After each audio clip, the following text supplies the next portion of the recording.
Welcome to my channel smart study Navodaya. आज से मैं मैथ का क्लास स्टार्ट करने वाला हूं, लेकिन मैथ का क्लास स्टार्ट करने से पहले आपको जानना होगा कि आपका सिलेबस क्या है। मैथ में आपको क्या क्या चीज़ पढ़ना है, क्योंकि जब तक आपको सिलेबस नहीं पता होगा तो आप कैसे पढ़िएगा। तो आपको सिलेबस यहाँ पे देखिए, कुछ सिलेबस में क्या क्या टॉपिक्स आपको पढ़ना है। यहाँ पे देखिए, संख्या पद्धति, गुणनखंड और गुणज, लसाय और मसा, भिन्न, दशमलव, प्रतिशत, सरलीकरण, ऐकिक नियम, लाभ हानि, साधारण ब्याज, अनुपात एवं समानुपात, सन्निकटन, दूरी समय चाल, मापन, परिमाप एवं क्षेत्रफल, आयतन, और इसके बाद है आपका आलेख। इतने सारे टॉपिक्स को आपको पढ़ना है, इसका कॉन्सेप्ट समझना है, उसके बाद ही मैथ का जो कोई क्वेश्चन जो है वो आप सॉल्व कर सकते हैं बहुत ही आसानी से, सेट वाला क्वेश्चन। लेकिन ध्यान रखिएगा यहाँ पे कि जो सेट वाला क्वेश्चन होता है वो लॉजिकल होता है, नॉर्मल क्वेश्चन नहीं होते हैं। लॉजिकल मतलब आपको उसमें घुमा के क्वेश्चन देगा, बिना घुमाए हुए क्वेश्चन आपका नहीं रहता है। ज़्यादातर जितने भी क्वेश्चन होंगे वो घुमा के ही रहते हैं।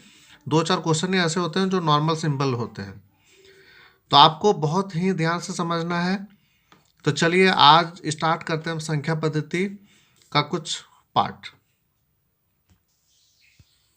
सबसे पहले स्टार्ट करते हैं प्राकृतिक संख्याएं। देखिए, प्राकृतिक संख्या हम बोलते किसे हैं। देखिए यहाँ पे अगर हम जो गिनती के सारी संख्या 1 2 3 4 ये सारे जितने भी हैं, आगे जो 5 6 7 इस तरह से अनगिनत चले जाएंगे, तो इसे हम कहते हैं प्राकृतिक संख्याएं। पूर्ण संख्याएं किसे कहते हैं? अगर उसमें आप जीरो इंक्लूड कर दे, 0 1 2 3 4 5 इस तरह से कंटिन्यूस चला जाता है, तो इसे हम कहते हैं पूर्ण संख्या। पूर्णांक, पूर्णांक में होता क्या है? -3 -2 -1, मतलब जितने नेगेटिव नंबर होते हैं, जीरो और प्लस पॉजिटिव नंबर, ये सारे नंबर को हम क्या बोलते हैं? पूर्णांक। सम संख्या, सम संख्या ऐसी संख्या होती है जो 2 से विभाजित होती है, जैसे 2 4 6 8 10 इस तरह से जो संख्या है, इसे हम सम संख्याएं बोलते हैं। विषम संख्या ऐसी संख्या होती है जो 2 से पूरी तरह से विभाजित नहीं होती है, जैसे 1 3 5 7 9, ये है। इसमें आपको ध्यान रखना है कि जीरो जो होता है ना तो सम होता है ना ही विषम होता है। चलिए यहाँ पे कुछ अंक देखते हैं। जैसे यहाँ पे अंक है 1, अगर 1 अंकों वाली सबसे छोटी संख्या बोली जाए तो क्या हो जाएगा? 1, और सबसे बड़ी संख्या बोली जाए तो क्या हो जाएगी? 9। 2 अंकों की सबसे छोटी संख्या 10 और सबसे बड़ी संख्या क्या होगा? 99। 3 अंकों की सबसे छोटी संख्या 100 और सबसे बड़ी संख्या 999। इस तरह से 4 का हो जाएगा, इस तरह से 5 का हो जाएगा। तो इसमें कॉमन क्या है? आप देखिए यहाँ पे जो सबसे छोटी संख्या अगर बोला जाता है तो 1, यहाँ पे अगर 2 संख्या बोला जाता है तो 1 जीरो डाल देना आपको, 3 बोला जाता है यहाँ पे 2 जीरो डाल देना है, और जब बड़ी संख्या आता है तो यहाँ पे 99 देख रहे हैं। यहाँ पे अगर 1 है तो 9, अगर 2 बोला गया है तो 999, 3 बोला गया है तो 999। इस तरह से हम जो करते हैं। अगर यहाँ पे बात होता है, जैसे मान के चले कि अंक दिया हुआ है 3 4 1 2, 3 4 1 2 अगर दिया हुआ है तो इससे अगर बोला जाए कि सबसे बड़ी संख्या क्या बनेगी, तो हम क्या करते हैं? सबसे छोटी संख्या अगर बोलता है, सबसे पहले छोटा अंक को लिखते हैं, यहाँ पे लिखते हैं 1, फिर 2, फिर 3, फिर 4। मतलब इसको हमको किस क्रम में करना है? इसको हमको करना है बढ़ते क्रम, मतलब आरोही क्रम में।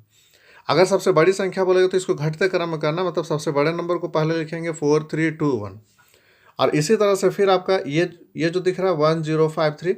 लेकिन यहाँ पे ध्यान रखना है कि जब हम सबसे छोटी संख्या बनाएंगे तो यहाँ पे जीरो को पहले हम नहीं लिखेंगे। जीरो को पहले लिखेंगे तो ये गलत हो जाएगा, क्योंकि वो 3 डिजिट का हो जाएगा, फिर जीरो छूट जाए। इसलिए हम क्या करते हैं? जीरो को जो छोटी संख्या होती है, जैसे 1 है, 1 के बाद हम लिखेंगे 1035, और यहाँ पे ये बड़ी संख्या लिखनी है तो 5310। इसको हम लोग उसी क्रम में लिखेंगे, सबसे बड़ा फिर छोटा फिर छोटा फिर छोटा, इस तरह से। अगर यहाँ पे देखिए, इसको समझिए, इकाई मतलब 1 होता है, दहाई मतलब 10, सैकड़े मतलब 100, हजार मतलब 1 है। इस तरह से हम लिखते हैं 10,000, लाख, 10 लाख, करोड़, 10 करोड़, अरब, 10 अरब, इस तरह से। आपको इसको अच्छी तरह से समझना होगा, ये आपको आना चाहिए, नहीं तो आप जो है शब्दों में लिखने में आपको बहुत ज़्यादा परेशानी होगी। चलिए नेक्स्ट हम देखते हैं यहाँ पे स्थानीय मान और अंकित मान। ठीक है, स्थानीय मान जैसे यहाँ पे देखिए, मान के चलिए बोला गया है 4 का स्थानीय मान। 4 का स्थानीय मान क्या होगा? तो हम लिखेंगे 4, और 4 के बाद कितने संख्या है? 2, तो यहाँ पे 2 जीरो बैठा देते हैं, मतलब ये 400। 4 इकाई, दहाई, सैकड़ा, ये 4 है सैकड़े का स्थान पे, इसलिए 400 हो गया। ये होता है स्थानीय मान। और इसके बाद 4 का अंकित मान बोले तो क्या हो जाएगा? वही नंबर हो जाएगा 4। जिसका भी अंकित मान बोलता है तो हम उसी नंबर को लिख देते हैं। ये हो गया स्थानीय मान और अंकित मान। चलिए यहाँ पे देखिए शब्दों में, अगर मान के चलिए रहता है 2 1 4 5, इसको लिखना है शब्दों में, तो हम यहाँ पे क्या करते हैं? इकाई, दहाई, सैकड़ा, हजार, तो ये हो गया 2000, 2145, 2145। इस तरह से हम शब्दों में लिख सकते हैं। अंकों में लिखना है, जैसे 4,50,203 इसको लिखना। तो अगर ऐसा करके लिखिएगा तो आपका गलती कभी भी नहीं होगा। देखिए यहाँ पे लिखिए पहले 4 लाख, इकाई दहाई सैकड़ा हज़ार 10,000 लाख 4 लाख, फिर इधर 50,000 लिखते हैं, इधर से इकाई दहाई सैकड़ा हज़ार 10,000 50,000 और फिर 203, फिर सबको प्लस कर देते हैं। तो इसमें क्या होगा ना कि आपके गलती होने के चांसेस जो है बहुत कम रहेंगे। तो चलिए यहाँ आज जो है वो संख्या पद्धति से कुछ टॉपिक्स थे। नेक्स्ट क्लास में मैं इससे रिलेटेड और भी कुछ टॉपिक बनाऊंगा।